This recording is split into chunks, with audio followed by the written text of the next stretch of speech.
we are. This is as close as I could get to it.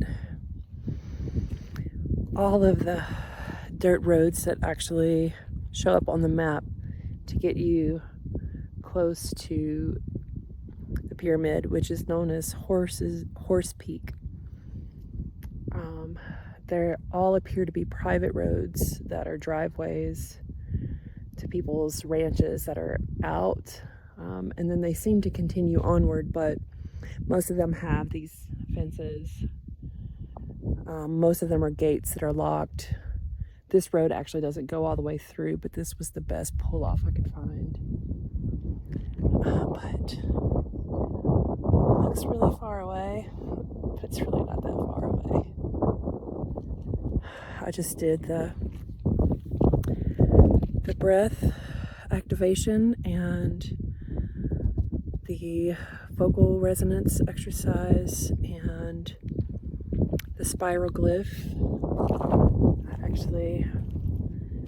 I did a spiral glyph in the dried mud here, which looks it looks a little rugged. Because the ground is a little rugged.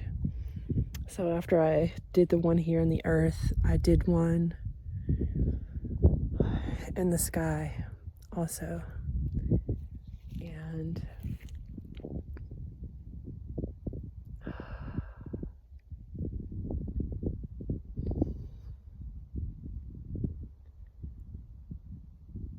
the feeling I have here is complete stillness, calm,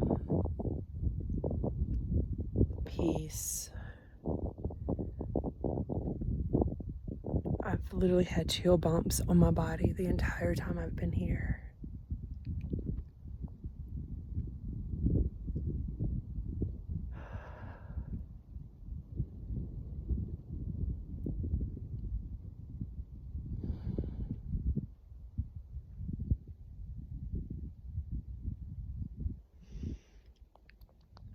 This is what life is about.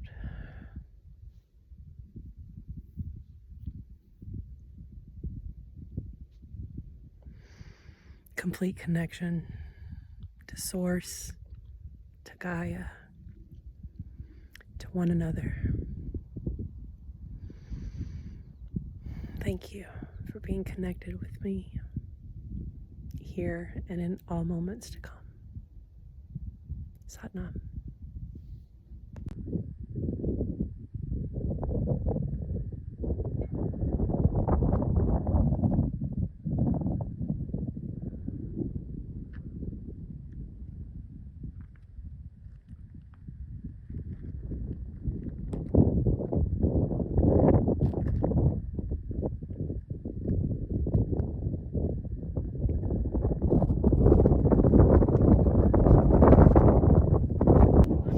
What I've noticed is when you're coming from the south and approaching it, coming up, I think it's 487, it's the highway.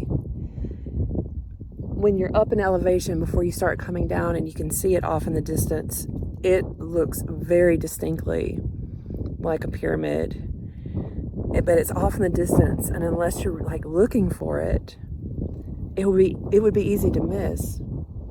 And then as you start to approach it from the north side and you're kind of going around it because there's no road directly to it, which is still, I think, 487. This is 77. But when you get to, there's a rest stop right there on 487. From there, you can see it very, very well. However, it starts to lose its pyramid shape. And it was a little more challenging for me to see it last night as I was coming through and the sun was going down because of the way with the sunlight was hitting it. But I did start to notice the further north I got, which is the closest that you can get to it, is on the northern side. it starts to lose all pyramid shape. That's the side where all the trees are. And it actually, I think the reason why it lost its geometrical shape is it looks like something hit it, like it took on some type of damage that destroyed the northern side of the pyramid, and that's where all the trees are growing, which is interesting. And so when you're coming from Casper, Wyoming, and you're coming south and approaching it, there's one point I knew the peak. I knew what the peak looked like, so I was able to pick it out when I started coming down from elevation from Casper, or maybe coming up. I'm not really sure. Sometimes it's hard to tell out here. But as it was coming into visibility from Casper, I immediately recognized it because I picked out the tiny little peak. But it definitely does not resemble a pyramid as you're viewing it coming from Casper. And that's the closest view you get, is when you're coming down south from Casper and you're approaching it.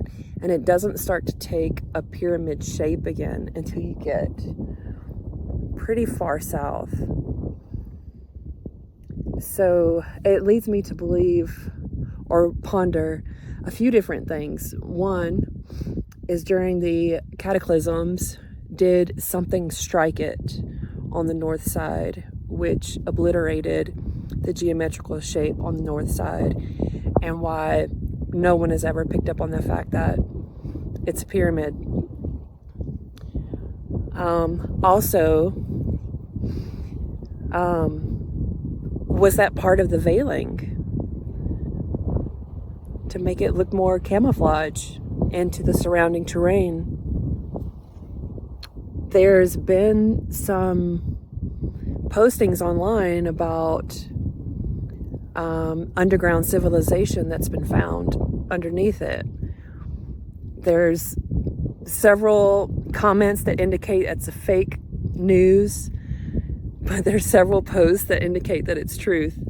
And in these times, especially online, I never really know who to believe until I go myself. And I was really hoping I could get closer to it. I was even willing to hike several miles. And I was going to make sure my knee was going to carry me there. It was going to happen. But unfortunately, it just seems like it's all private land around it. But that's okay. I got close enough to do what I needed to do. And I'm really grateful that I was able to have this moment and bring breath and tone back into this sacred node, and to activate the glyph underneath it.